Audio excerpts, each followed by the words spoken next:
ايه، انت هتختار اخوك المصري.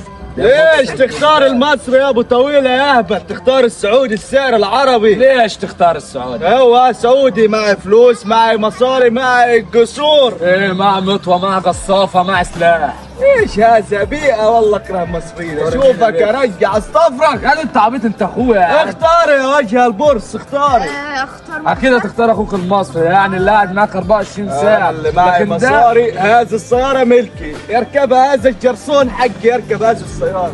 ايه يعني انا معايا عربيه في نيدي فور سبيد، يعني بلعبها في البلاي ستيشن انا واصحابي. ايش هذا وأحسن بلاي من ستيشن؟ دي. انا عندي بلاي ستيشن 6. ها 6 دراعات يلعبوا في نفس الوقت. انت كذاب، مفيش هذا 6 بلاي ستيشن 6 بس نزل. خلاص عندنا في بورسعيد 6 يلعبوا 6 دراعات في هذا الوقت. يا عم انت من السعوديه، ما تطيرليش السجارتين اللي انا شاربهم. خلاص انا عرفت اختار مين. يلا يا حازم. يلا يا عم. والله وجه البورصه كلكم مصريين. والله انت وجه العنزه. والله كلكم مصريين. ما بص